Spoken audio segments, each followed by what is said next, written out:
All right, time for a morning beat, and we are talking about kauhale, or those small villages that have been popping up across the state to house the homeless.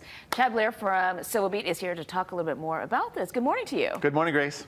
So this is part of Governor Green's agenda, and we've seen him implement this already, and with more planned in the pipe. Oh, absolutely. In fact, I would say that it's become the centerpiece of Governor Green's plan to really reduce homelessness. And John Mizuno is his homeless coordinator.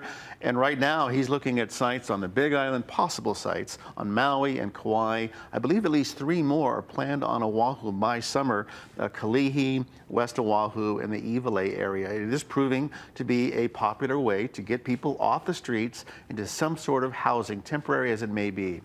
So something that struck me in this article, but that I didn't realize, is that these are just basic rooms, right? There's no indoor plumbing, as your reporter points out, but it actually still costs a lot for a state to run these. It sure does, and this is something Jessica Terrell, the reporter, brought up and said, yeah, you're not going to have a sink and a shower. There are communal cooking areas at these villages. There are bathing areas for people to use, but no, you're not going to have essentially a mini home. It is a kauhale, but it is not completely furnished. And that could be a concern for people who want something more, well, if you will, a little bit more personal. Now, when it comes to cost, that is really the pressing issue, because in order to build these kauhale, you're going to probably need to have 24/7 security. You're going to need to have staff.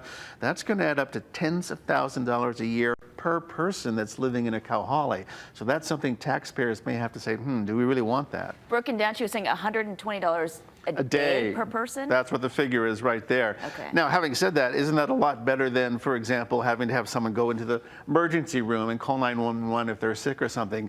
These kauhale do have wraparound services to help people there, so you would probably save money in that regard. But the main thing that Jessica says in this article is you got to have a sense of community. You want people to feel like they have ownership, that they are proud to live there, that they feel like they belong. Because the main thing is you don't want them to go back on the street. So she compares this whole kauhale idea to one that's similar on the mainland, but there are some big differences there. Well, for one thing, they don't use the word kauhale on the mainland. They don't use that word on the mainland? But they are gaining in popularity. But, there's different resources. Each state has its own facilities. But she did talk to people in Washington State, did talk to people in Texas where it's catching on. But we're not quite there. I believe there's one in Texas that has like a movie theater, a grocery store. That's not what kauhale is happening here on Oahu and the rest of the state.